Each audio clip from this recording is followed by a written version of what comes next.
Estamos continuando, ¿verdad? Un estudio. Ahora es un estudio nuevo de lo que habíamos visto el mes, la mitad del mes que estamos terminando hoy. Es cómo amar al prójimo. Es un estudio también muy importante que está relacionado también con el estudio anterior que habíamos visto acerca de la obra del Espíritu Santo en nuestras vidas. El estudio de hoy, de este mes y el mes siguiente, es cómo amar al prójimo. Está hablando del amor, Roberto. Así es, ¿verdad? Toda esta clases, 4 clases. Todavía está esta y otras 2. Así es. Habla del amor. Y prácticamente en el título de esta sesión, o de este estudio completo, hay 2 parámetros, ¿verdad? En el cómo amar, como se dijo, hermana, amor. Y el objeto de este amor es a nuestro prójimo.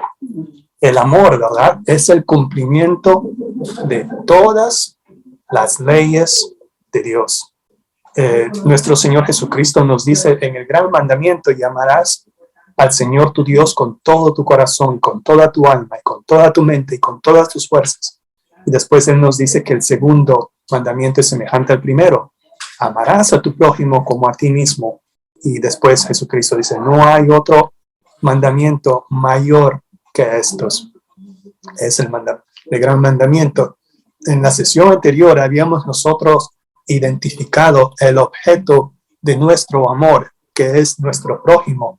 Hemos visto en el Evangelio de San Lucas la historia o la parábola del buen samaritano.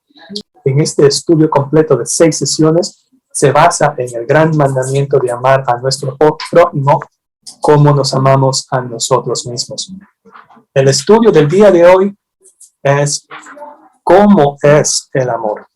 ¿De qué manera se caracteriza el amor?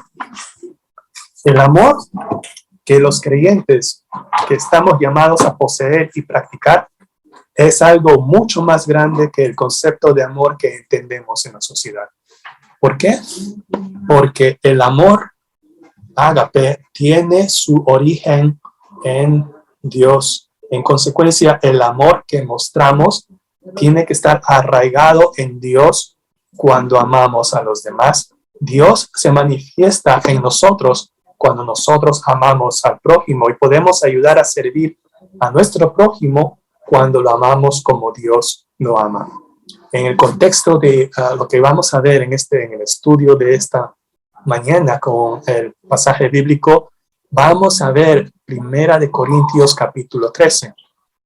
Hablando aquí en la iglesia de Corinto, había muchos cristianos que habían recibido los dones espirituales. Si recordamos el estudio anterior acerca del Espíritu Santo, cómo es que el Espíritu Santo reparte dones espirituales según Él a su propia soberanía lo hace. Pero lo que pasó en esta iglesia, ¿verdad? Estos dones que se dieron para traer unidad a la iglesia en el ministerio, habían causado división a medida que la gente se jactaba de los dones que tenían. Jactar significa, ¿verdad?, sentirse orgullosos, sentirse envanecidos con el don que habían recibido. En esta sesión es cuando veremos cómo se ve el amor, cómo cuando se manifiesta en la vida del creyente. También se nos recordará que el amor que debe practicar cada uno de nosotros es un reflejo del amor de Dios compartido con nosotros a través de Cristo Jesús. Bendito Padre amado, Señor, te damos las gracias por un día más de vida, Padre amado. Te damos las gracias, Señor, porque tu Espíritu está en nosotros, Señor, y por tanto, Señor, te pedimos que nos des el conocimiento y también, Señor, la interés para aprender de ti, mi Señor, y amar a nuestros prójimos como tú nos has amado. Padre amado, admitimos que esta es una labor muy difícil, Señor, porque solamente recurrimos a nuestras propias fuerzas. Ayúdanos, Señor, a través de tu Espíritu. Danos el denuedo de experimentar, Señor, así como experimentamos tu misericordia, tu amor y todo lo que tú nos das y tus bendiciones día a día. Ayúdanos también, Señor, a manifestar ese amor que tú nos has dado a todo aquel, mi Señor, que tú has puesto en nuestros caminos, en nuestro andar diario, Señor. ¿Por qué, Señor? Porque a cada persona, Padre amado, a cada prójimo, Señor, tú los has creado de acuerdo a tu imagen y semejanza. Gracias, Señor, por darnos este ministerio de amar a los demás, Señor. Te lo pedimos de todo corazón, Padre amado, en el nombre de nuestro Señor Jesucristo. Amén. Hermanos, vayamos a 1 Corintios capítulo 13, versículos del 1 al 3, por favor. Si tenemos nuestras Biblias, para comprender la enseñanza de Pablo sobre la naturaleza del amor descrito aquí en 1 Corintios capítulo 13, miremos el versículo justo antes de que comience el versículo 13, el cual es 1 Corintios capítulo 12, versículo 31. El apóstol nos dice, después de todo su comentario en capítulo 12, él termina diciendo, procurad pues los dones mejores. Él nos dice que trabajemos en los mejores dones, pero él nos dice, pero yo os muestro un camino aún más excelente que los dones espirituales. ¿Qué puede ser más excelente que los dones espirituales? Pablo estaba a punto de señalar que algo mejor que enfocarse en nuestros dones era enfocarse en el amor. ¿Pero en el amor de quién? Dios. De Cristo Jesús. Así es. Muchas gracias, hermanas. La finalidad, la razón por la que Pablo escribió esta parte de su carta no fue para los matrimonios. Fue porque la iglesia de Corinto estaba tan dividida que se estaban peleando unos en contra de otros. Es más, que algunos de los miembros de la iglesia de Corinto estaban llevándole a la corte a los mismos hermanos de su iglesia por asuntos de poca, ¿cómo se puede decir?, relevancia. Mucha gente a veces no se daba cuenta que Pablo estaba lidiando con los problemas de los corintios cuando escribió sobre el abuso de los dones espirituales. La única forma en que los dones espirituales pueden usarse para provecho de los demás es cuando los cristianos estamos motivados por el amor. Esta es la enseñanza que Pablo quiere mostrar en 1 Corintios 13, que los dones espirituales, cualesquiera que nosotros poseamos, ya sea uno o ya sea muchos, tienen que estar siempre motivados por el amor. En 1 Corintios 12, versículo 7, el apóstol nos dice que, pero a cada uno de nosotros, como creyentes en Cristo Jesús, no hay excusa de decir que yo no tengo ningún don espiritual. Cada uno de nosotros les es dada la manifestación del Espíritu, dice, para provecho. En otras palabras, para el bien, no de uno, es para el bien de los demás. ¿Puedo yo tener los mejores dones espirituales? Puedo tener, aquí en el pasaje que el hermano leyó, Pablo estaba dando algunos ejemplos de aquellos dones que se consideraban superiores, como cuáles: el don de hablar en lenguas, el don de los misterios y toda ciencia, el don de la fe, el don de la generosidad, porque habla acerca de repartir todos los bienes. Podemos tener... Profecía también, Roberto. Oh, perdón, sí, hermana, ¿qué más? Son 5. Si no se han dado cuenta, son 5 dones espirituales aquí que se listan. Independientemente, ¿verdad?, de cuáles dones aquí Pablo estaba listando, puedo tener los mejores dones espirituales. Pero, nótese que en estos versículos, hermanos, hay una frase que se repite o que se escribe 3 veces en cada uno de estos versículos. Si no tengo amor. ¿Usted sí lo agarró, verdad, hermano? En cada uno de los versículos Pablo dice, si no tengo amor.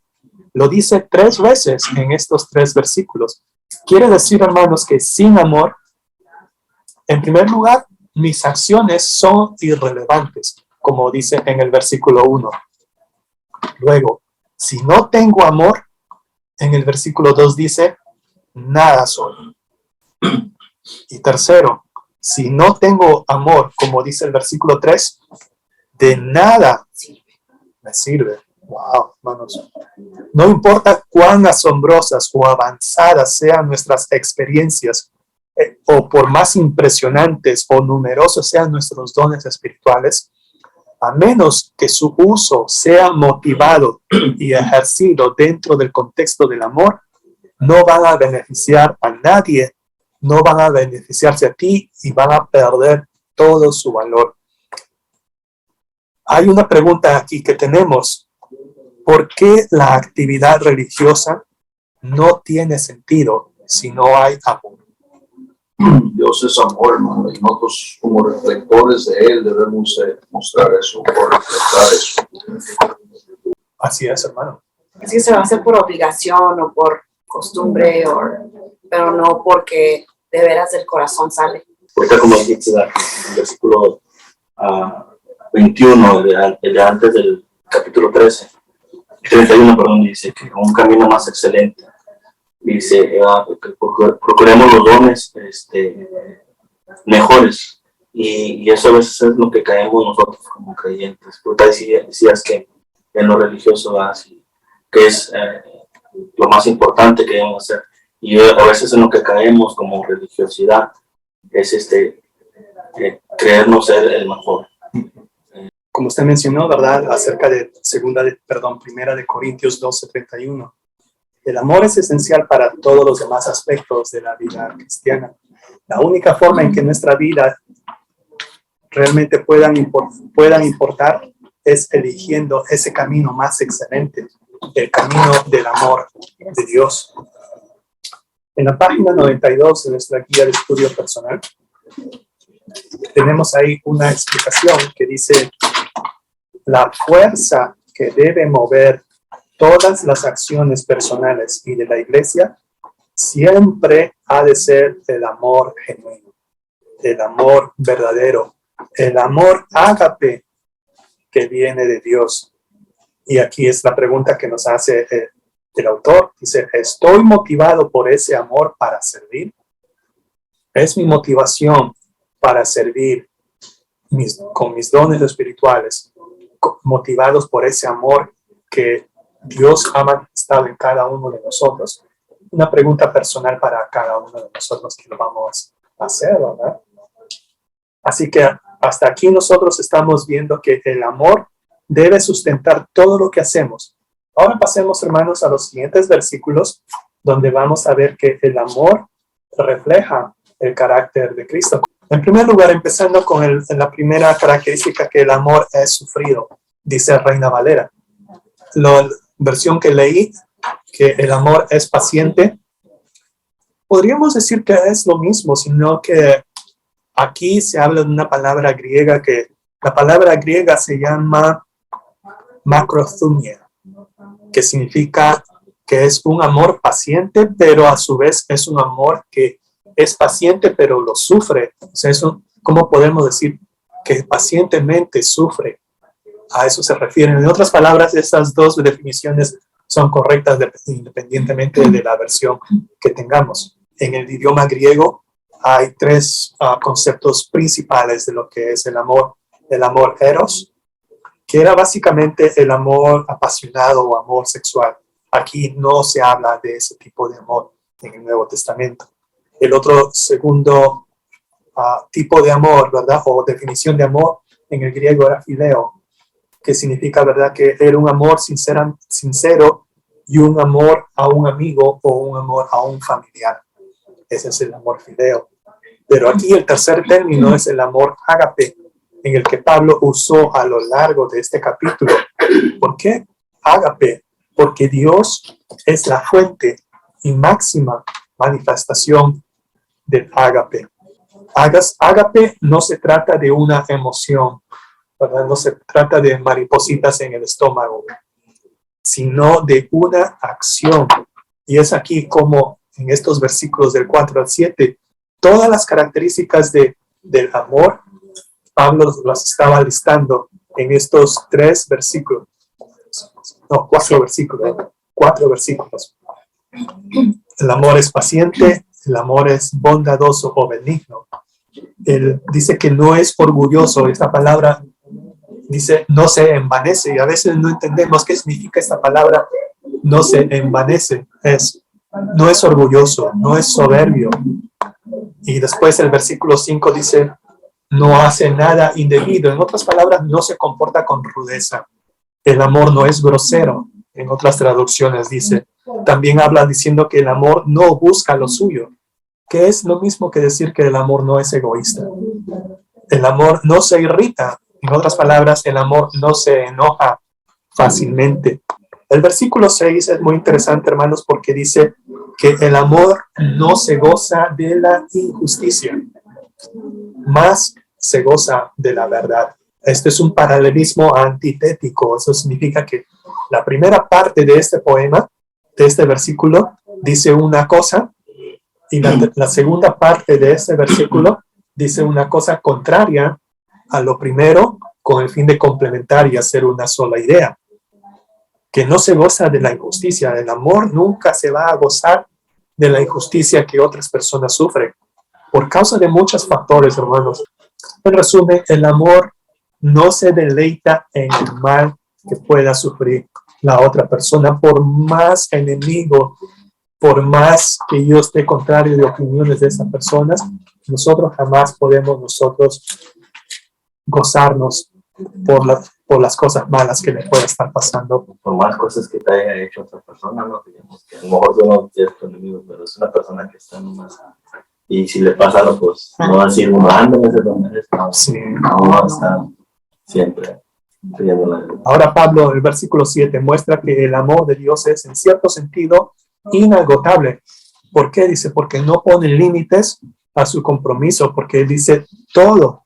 Nótese que esta palabra, ¿verdad? En el versículo 7, en todas estas características, Pablo dice que todo lo disculpa, todo lo sufre, todo lo cree, todo lo espera. Es algo que abarca, ¿verdad? Que es algo que es un compromiso que no tiene límites. Podemos nosotros decir, yo te voy a amar, pero hasta cierto punto. Pero el amor de Dios, hermanos, no tiene límites. No por más que nosotros hayamos hecho lo peor en esta vida, nos va a separar del amor de Dios, como dice en Romanos capítulo 8. Ni lo alto, ni lo profundo, ni ninguna otra cosa creada nos va a separar del amor de Dios que está en Cristo Jesús. Esto es también, hermano, la característica del amor. Todo lo soporta, todo lo persevera. Viendo visto estas características, no tenemos tiempo de revisarlas de manera detallada una por una. Leamos Gálatas 5, del versículos 22 al 23, para hacer una comparación. Gálatas 5, 22 al 23 dice así: mas el fruto del Espíritu es amor, gozo, paz, paciencia, benignidad, bondad, fe, mansedumbre, templanza. Contra tales cosas no hay ley. Veremos aquí que las características del fruto del Espíritu Santo en cada una de nuestras vidas se manifiestan en todas las características del amor. Por eso el amor edifica, por eso el amor libera el poder del Espíritu en nuestras vidas y también en cada una de nuestras congregaciones. A veces, hermanos, hermanas, queriendo nosotros mostrar a veces el amor de Dios, quizás nos mostramos de una manera equivocada. Todavía nosotros somos imperfectos, hermanos. Analicémonos nosotros mismos. Pidámosle a Dios que nos quite esos sentimientos de vanagloria, esos sentimientos de falso orgullo, porque, hermanos, no es motivo de ser orgullosos que Dios haya elegido en su infinita gracia, en su infinita misericordia, nos haya salvado. Ahora somos sus hijos, pero no tiene que ser nada de orgullo, porque nosotros no hemos hecho nada para merecernos ese amor que tiene Dios para con nosotros. Es así, hermanos, no perdamos esa oportunidad de amar, y a veces uno se puede dar cuenta que muchas veces perdemos la oportunidad de mostrar el amor que ya Dios nos ha dado a cada uno de nosotros como creyentes para mostrárselas a otras personas. Jesús mismo demostró el amor de Dios cuando Él murió en la cruz. Romanos capítulo 5, versículo 8 nos dice, mas Dios muestra su amor para con nosotros, en que aún nosotros, siendo pecadores, Cristo murió por nosotros. ¿Sí, hermanos? ¿Algún comentario que usted quisiera hacer?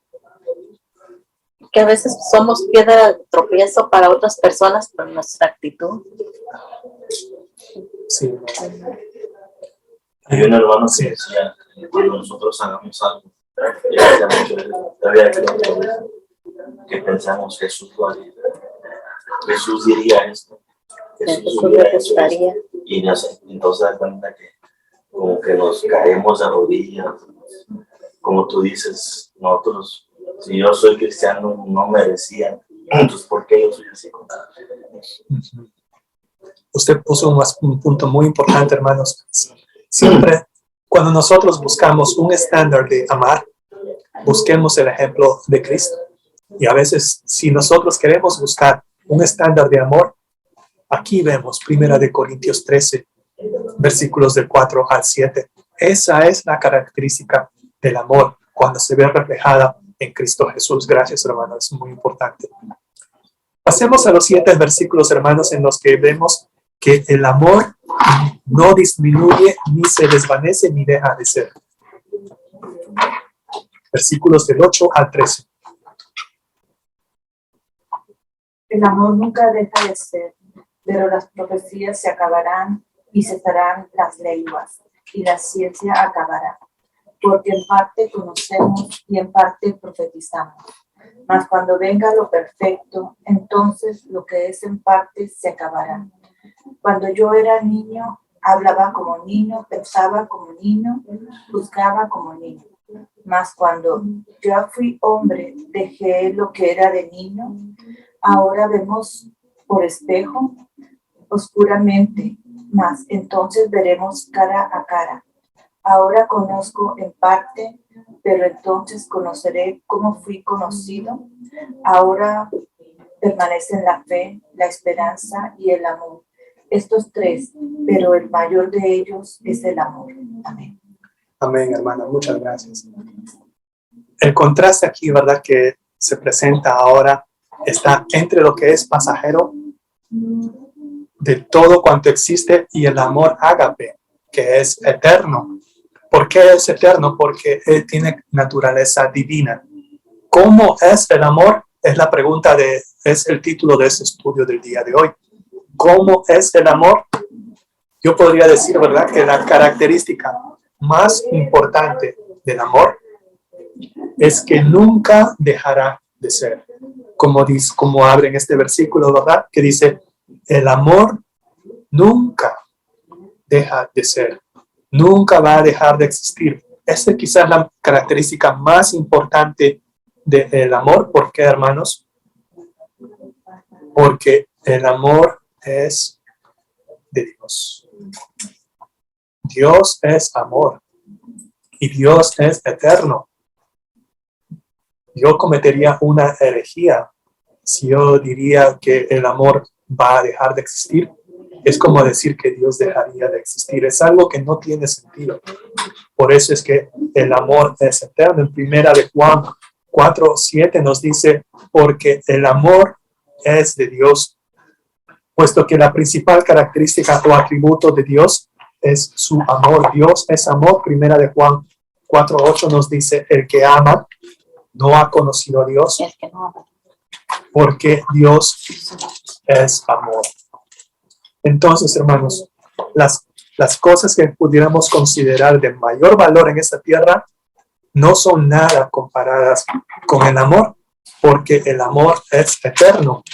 Y eso también me llama la atención en Jeremías, capítulo 31, cuando Dios llama a Jeremías y a través de Jeremías, Dios nos dice, Jehová se manifestó a mí hace ya mucho tiempo, dice Jeremías 31, versículo 3, diciendo, con amor eterno te he amado, por tanto te prolongué mi misericordia. Jeremías 31:3. Aquí vemos que las cosas que nosotros pudiéramos considerar de mayor valor en esta tierra, aquí los dones espirituales, nada son comparadas con el amor de Dios, incluidos los dones, ¿verdad? Por muy espectaculares que parezcan, como el de la profecía, como el de la ciencia, como el del conocimiento. Los dones espirituales son útiles todavía, hermanos, para la iglesia. ¿Y por qué, hermanos? Porque todavía estamos viviendo en la era entre la resurrección de Cristo y su segunda venida. Nosotros estamos viviendo en esa era. Jesucristo ya resucitó y ahora nosotros estamos esperando su segunda venida, que es inminente. Puede ser hoy, hermanos. Puede ser hoy que Cristo venga, no lo sabemos, pero debemos siempre estar preparados para ello. ¿Por qué, hermanos? Porque cuando llegue lo perfecto, que es Cristo Jesús, eso es lo que dice el versículo 10, déjenme leer lo que dice, mas cuando venga lo perfecto, entonces lo que es en parte, en otras palabras, lo que es imperfecto, inclusive nuestro amor que es imperfecto, se acabará. Cuando llegue Jesucristo, todo esto se va a acabar.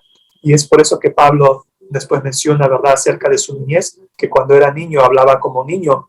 ¿A qué se refiere Pablo en ese sentido? Déjenme leer, que dice, ¿verdad?, que nosotros podemos ser como niños ahora, pero un día seremos completamente completos como Jesús, ¿verdad?, como en Cristo. Y en ese día dejaremos atrás las cosas de niños. Como dice en Primera de Juan, capítulo 3, no me acuerdo, creo que es el versículo 2. Dice, amados, ahora somos hijos de Dios, ahora somos hijos de Dios. Y aún no se ha manifestado lo que hemos de ser, pero sabemos que cuando Él se manifieste, seremos semejantes a Él, porque le veremos tal como es. Esa es la promesa de Cristo Jesús, ¿verdad? Que cuando Él se manifieste, en otras palabras, cuando Él regrese, seremos semejantes a Él.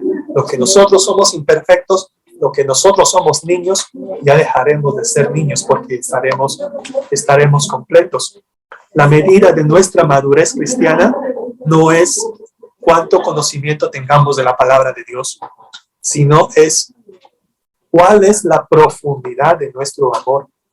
Podemos tener los mejores dones, podemos tener los dones de la generosidad, los dones de la fe, los dones de la ciencia, pero lo que más importa es cuán profundo es nuestro amor, cuán profundo es que manifestamos el amor de Dios en los demás.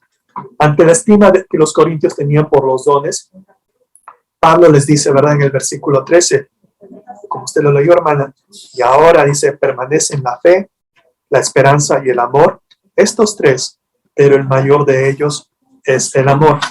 Aquí le está diciendo a los de Corintio, ¿verdad?, y también a nosotros, que lo más importante es la fe, la esperanza y el amor, pero incluso cuando todo lo demás en este mundo deje de ser, el amor permanecerá. El amor es el carácter de Cristo y el amor será parte de su reino perfecto. Esto significa que todo lo que hagamos con un espíritu de amor cristiano, esa actividad, si lo hemos hecho con amor, eso perdurará. ¿Qué podemos decir? ¿Cómo nuestro amor por los demás revela el amor de Dios? Primera de Corintios 13 nos da una excelente descripción del amor y Jesús nos da un ejemplo perfecto, como usted lo mencionó, hermano. Él es quien nos da un ejemplo perfecto de cómo es ese amor. Hablemos con otros con la misma gracia y verdad como Jesús lo hizo. Modelemos la paciencia, modelemos la humildad como Él lo hizo. Y finalmente, hermanos, amemos como lo hizo Jesús. Regresando a la pregunta del estudio de hoy, ¿cómo es el amor? Es como Jesús. ¿Cómo es el amor? Es como Jesús. Y eso significa que el amor debería también padecerse a nosotros si es que somos seguidores de Cristo Jesús. Amar como Jesús, ver a las personas como las ve Jesús y ser misericordiosos como Jesús debe ser la meta de cada uno de nosotros en nuestra vida cristiana. Sí, hermanos, hermanas, muchas gracias. Pedidos de oración, agradecimiento.